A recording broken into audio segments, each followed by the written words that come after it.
ኤክስትሪም የሆኑ ስቲሙሌሽን የሚፈጥሩ ነገሮች፣ ለሌሎች ሰዎች በጣም አስደንጋጭ ሁኔታዎችን የሚፈጥሩ ክስተቶች ጌም ለሚጫወቱ ሰዎች ኖርማላይዝ ሊያደርጉት ይችላል። ሰዎች ሲደባደቡ መንገድ ላይ ምናምን ኖርማላይዝ ያደርጉታል። ሪያክትም ላያደርጉ ይችላሉ። እንደ መዝናኛም ሊያዩትም ይችላሉ፣ ያደርጉታል። ማህበራዊ እድገታችንን በምናባዊ እድገት እንድንተካው ሊያደርገን ይችላል። ሁሉ ጊዜ ብዙ ፓርት ኦፍ ዩር ላይፍ ለኢንተርቴንመንት፣ ጌም እንዲሁም ሌሎች አይምሯችሁን የማያሰሩ ነገሮች ላይ ዴዲኬት ዲቮት የምታደርጉ ከሆነ አይምሯችን ውስጥ ያሉ ብሬን ሴሎች እንገላቸዋል። ከዛ በኋላ throughout our life ስንኖር ተመልሰው አያድጉም።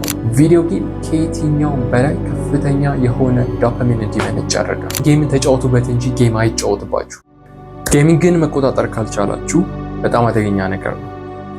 በዛሬው ቆይታችን ጌሚንግ ወደ ጨለማው የሚያስጉዘንን መንገድ የምናየው ከ2022 በኋላ በፈረንጆቹ አቆጣጠር እንደ አንድ ጌሚንግ ዲስኦርደር ዲዚዝ ተብሎ ነው ክላሲፋይ የተደረገው በWHO መሰረት።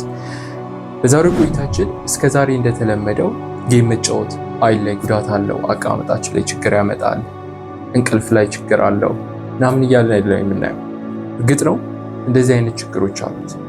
ነገር ግን በዚህ ቪዲዮ በጣም ጥልቅ የሆኑ የጌሚንግ የሚያስከትላቸውን ችግሮች ነው እየጠቀስን የምናየው። በባለፈው ሳምንት በጣም ጠቃሚ የሆኑ የጌሚንግ ጠቀሜታዎችን አይተናል። በመጀመሪያ ያንን ቪዲዮ ካላያችሁት ያንን ቪዲዮ እንድትመለከቱ ተጋብዛችኋለሁ። የቪዲዮ ሊንክ ዲስክሪፕሽን ላይ ታገኙታላችሁ። ለአንዳንድ እጾች ኒኮቲን የሚባለው ጌም ላይ ደግሞ ዶፓሚን ነው ብለን ነበር። ይሄ ነው ከዚህ ጀርባ ያለውን አእምሯዊ ሂደት እንድናከናውን የሚያደርገን። ነዳጅ ብላችሁ ልታስቡ ትችላላችሁ። በዚህ ምክንያት ነው ሰዎች ከቪዲዮ ጌም ጋር መላቀቅ የሚያቅታቸው። አደንዛዥ እጽ መጠቀም ነው? የወሲብ ቪዲዮ ማየት ነው? ወይስ ጌሚንግ ነው በጣም አዲክቲቭ የሆነው ነገር የሚመስላችሁ የሚለውን ጠይቂያችሁ ነበረ። ቃላቡ ወንደሰን እባላለሁ። ወደ ዩቲዩብ ትምህርታዊና ጠቃሚ ነገሮችን ለማግኘት የምትመጡ ከሆነ ኦቶቲያን ሰብስክራይብ በማድረግ ቀጣይ እንደዚህ አይነት ቪዲዮ ሲለቀቅ እንዳያመልጣችሁ የደውል ምልክቱን መጫናችሁን እርግጠኛ ሆኑ። የመጀመሪያው ነገር ጌሚንግ አእምሯችንን በቀላሉ አንድን ነገር ጀምረን ሳንጨርስ እንድናቆም ትሬን ሊያደርገን ይችላል። ሰብኮንሽስ ጌም በምንጫወትበት ጊዜ በቀላሉ ፕሮግረስ የማናደርግ ከሆነ ወይም ከመጀመሪያው ስንጫወት ከነበረው በቀጣይ አሻሽለን መምጣት ካልቻለን አእምሯችንን ሪሴት ያደርገዋል። ልክ ጌሙ ላይ ስንሸነፍ ወይም ሲከብደን ጌሙን ሪሴት እንደምናደርገው ጌም ላይ ድጋሚ መጀመር ነው። በእውነተኛው ህይወት ላይ ግን ጊዜያችሁን፣ ገንዘባችሁን፣ ሬፑቴሽናችሁን ይገለዋል። ከዚህ ሁሉ በላይ ግን ፔሽንስ ወይም ትዕግስታችሁን ያጠፋዋል። ወደኋላ ሄዳችሁ በጀኔሬሽኖች መካከል ያለውን ልዩነት በደንብ ከተረዳችሁ አንዱ ጀኔሬሽን ከበፊቱ ጀኔሬሽን የሚለየው አንዱ ነገር ስኪሎችን፣ ካሪየሮችን እንዲሁም ሌሎች ጎሎችን ወይም ዓላማዎችን በጣም ወደ ቀላል ወይም to the shortest path ነው እያመጣቸው ያለው ወይም ቀስ በቀስ ይተዋቸዋል። ብዙ ዓመታትን ወስደው ካሪየሮችን ዴቨሎፕ የሚያደርጉበትን መንገድ፣ ስኪላቸውን የሚማሩበትን መንገድ ይተውታል። ይሄ በብዙ ምክንያት ሊከሰት ይችላል። አንደኛው ኤፈርት ኢንፍሌሽን የሚባለው የምታወጡት ጥረት እና የምታገኙት ሪዋርድ ወይም ሽልማት ሳይመጣጠን ሲቀር የሚፈጠር ነገር ነው። በጣም ቢዚ እንደሆናችሁ ይሰማችኋል። ኤግዛውስትድ እንደሆናችሁ ፊል ታደርጋላችሁ፣ ግን ኢፌክቲቭ አይደላችሁ። ፕሮዲስ የምታደርጉት ቫልዩ የለም። ሁለተኛው ጌሚንግ ለመሰልቸት ያላችሁን አእምሯዊ መዋቅር ሊጨምረው ይችላል። ብዙ ጊዜ ድብርትን ወይም በዙሪያችን ዲስትራክሽን ከሌለ እንደ መጥፎ ነገር ነው የሚነሳ። እንደዚህ አይነት ሁኔታዎች ክሬቲቭ እንድንሆን፣ ሪፍሌክት እንድናደርግ እንዲሁም ሎንግ ተርም ቲንኪንግ የሚባለውን እንድናካሄድ ሊረዳኝ ይችላል። ጌም ግን አእምሯችንን ኮንስተንት የሆነ ስቲሙሌሽን ውስጥ ስለሚከተው ጸጥታን፣ ያለ ስራ መቀመጥን ወይም አክቲቪቲ ማጣት እንድንፈራ ሊያደርገን ይችላል። ኤክስትሪም የሆኑ ስቲሙሌሽን የሚፈጥሩ ነገሮች፣ ለሌሎች ሰዎች በጣም አስደንጋጭ ሁኔታዎችን የሚፈጥሩ ክስተቶች ጌም ለሚጫወቱ ሰዎች ኖርማላይዝ ሊያደርጉት ይችላል። ትክክለኛ ተርሙ ምን መሰላችሁ? ሴንሰሪ ሪካሊብሬሽን ነው የሚባለው። ለምሳሌ ሰዎች ሲደባደቡ መንገድ ላይ ምናምን ኖርማላይዝ ያደርጉታል። ሪያክትም ላያደርጉ ይችላሉ። እንደ መዝናኛም ሊያዩትም ይችላሉ፣ ያደርጉታል። ፍንዳታዎች፣ የመሳሪያ ተኩስ ድምፆች ለሌሎች ሰዎች ኤክስትሪም የሆኑ ስቲሙሌሽን የሚፈጥሩ ለእነሱ ግን ኖርማላይዝ ያደርጉታል። በተለይ ሚሊትሪ አይነት ታክቲካል ጌም ላይ የሚጫወቱ ባለፈው አይተናል። የባለፈው ቪዲዮ ላይ ጌም ክሬቲቭ እንደሚያደርገን አይተናል። በእኛ ቁጥጥር ስር እስካለ ድረስ እኛ የምንጠቀምበት ከሆነ ጌም እየተጠቀመብን ከሆነ ግን ጭራሽ ክሬቲቪቲያችንን ሊያጠፋው ይችላል። ይሄ ደግሞ በጊዜ ሂደት ለረጅም ሰዓት ቁጭ ብለን ማንበብ ሊያቅተን ይችላል። ዲፕ የሆኑ ቲንኪንግ የሚጠይቁ ስራዎችን መስራት ሊያቅተን ይችላል። ሶስተኛው ማህበራዊ እድገታችንን በምናባዊ እድገት እንድንተካው ሊያደርገን ይችላል። ጌም ላይ ማግኘት የምንፈልገው ስታተስ ግልጽ ነው። እርስ በርሳችን ኮምፒት አድርገን ከላይ ለመቀመጥ ሱፕሪማሲ ነው። በእውነተኛው ህይወት ላይ ግን ስታተስ ግልጽ አይደለም፣ ፕሬዲክተብል አይደለም። ጌመሮች ሰብኮንሽስሊ ቨርቹዋል ሬኮግኒሽን ላይ ጊዜያቸውን ኢንቨስት ያደርጋሉ፣ ምክንያቱም በቀላሉ ፕሬዲክተብል ስለሆነ።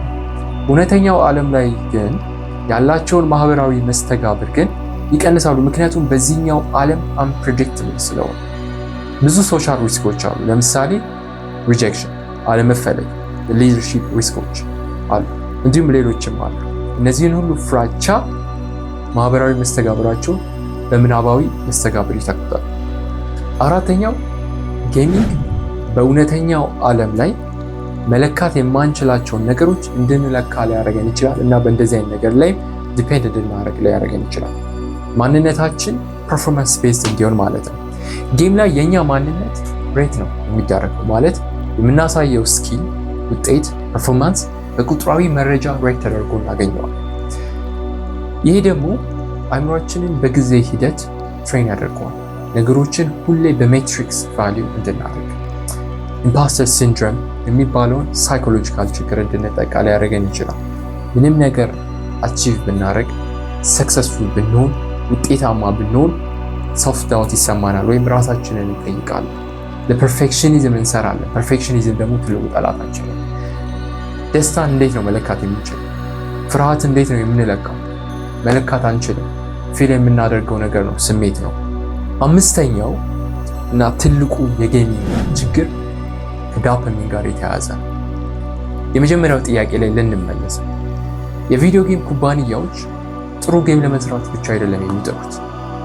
በእነዚህ ኩባንያዎች መካከል ያለው ውድድር የትኛው ነው የሰዎችን አቴንሽን ወይም ትኩረት ይዘው በከፍተኛ ሁኔታ ኢንጌጅ አድርገው ማቆየት የሚችሉት የሚለው።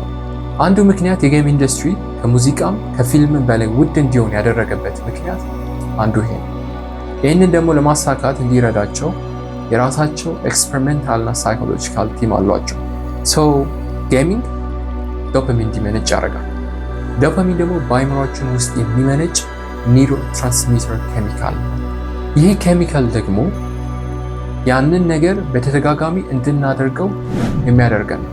ጌም ላይ የምናደርገው እያንዳንዱ እንቅስቃሴ፣ እያንዳንዱ ሚሽን ስናልፍ፣ ኦብስታክሎችን፣ ግድያ፣ ፍልሚያ ዶፓሚን እንዲመነጭ ያደርጋል። ይህ ዶፓሚን ከጊዜ በኋላ ሲደጋገም ዶፓሚን ሪሴፕተርስ የሚባሉ ቦታዎች አሉ። በዚህ ሃይ ሌቭል ኦፍ ዶፓሚን ሬንፎርስድ እየሆኑ ይመጣሉ፣ ወይም ያ ዶፓሚን እንደ ቤንች ማርከስ ይደረጋል። ከዚህ በኋላ እዚህ ሌቭል ኦፍ ዶፓሚን ላይ የማያደርሱን አክቲቪቲዎች ወይም ተግባራት ለእኛ ኢንትረስት አይሰጡንም። ለምሳሌ ማንበብ፣ ወክ ማድረግ፣ ስራ መስራት ሊሆኑ ይችላሉ፣ እንዲሁም ሌሎች። በዚህ ጊዜ ያው እኛ ጌም የምንጫወተው ጀስት ረፍት ለማድረግ ነው፣ ለፈን ነው እያልን ጀስቲፋይ ለማድረግ እንሞክራለን፣ ግን ራሳችንን እየሸወድን። ምክንያቱም ሌሎች ስራዎች መስራት ለአይምሯችን ከባድ ስለሚሆኑ። እዚህ ጋር ሌላ ነጥብ ለማንሳት ሳረሳው ይህንን ነገር እኔም በግሌ ለማየት ሞክሬያለሁ። አንዳንድ ጥናቶችም አሉ። ሁሉ ጊዜ ብዙ ፓርት ኦፍ ዮር ላይፍ ለኢንተርቴንመንት፣ ጌም እንዲሁም ሌሎች አይምሯችሁን የማያሰሩ ነገሮች ላይ ዴዲኬት ዲቮት የምታደርጉ ከሆነ አይምሯችን ውስጥ ያሉ ብሬን ሴሎች እንገላቸዋለን። ከዛ በኋላ throughout our life ስንኖር ተመልሰው አያድጉም። ከዛ በኋላ እኛ እንቸገራለን፣ አስቸጋሪ ሁኔታዎች ሲያጋጥሙ። ስራ ላይም ከዚህ በፊት በሌላ ቪዲዮ ለማየት ሞክረናል። ለምሳሌ ቢሮ ውስጥ ቁጭ ብላችሁ ሁል ጊዜ አንድ አይነት ስራ የምትሰሩ ከሆነ በተለይ የሚደጋገሙ ስራዎች ሁሌ ይህንን ነገር በተደጋጋሚ ስናደርገው ከተወሰነ ጊዜ በኋላ ኮንሽስሊ ማድረግ እንጀምራለን። ልክ መኪና መንዳት፣ መዋኘት እንደምናደርገው አንዴ ከለመድነው በኋላ። ለዛ ነው ብዙ ጊዜ ካያችሁ ኢንተርፕረነርስ ወይም የስራ ፈጣሪዎች የሆነ ነገር ሰርተው ሶልቭ ካደረጉ በኋላ ያንን ትተው ሌላ ችግር ለመፈለግ የሚሄዱት። ስለዚህ ሁል ጊዜ ተመሳሳይ ነገር ስንሰራ የተወሰነ ፓርት ኦፍ አወር ብሬን ሴል እየገደልነው ነው። ከዛ ተመልሰው የማደግ ፕሮባቢሊቲ አይኖራቸው። ሰው ጥያቄው ላይ ስንመጣ አደንዛዥ ዕፅ መጠቀም ነው፣ የወሲብ ቪዲዮ ማየት ነው ወይስ ጌሚንግ ነው በጣም አዲክቲቭ የሆነው ነገር የሚለው ነው። እንደ አንዳንድ ኒውሮሳይንቲስቶች ቪዲዮ ጌም ከየትኛውም በላይ ከፍተኛ የሆነ ዶፓሚን እንዲመነጭ ያደርጋል። አንዳንድ አደንዛዥ ዕፆች መጠቀም እስከ 200% ድረስ ዶፓሚን ከፍ ያደርጋል።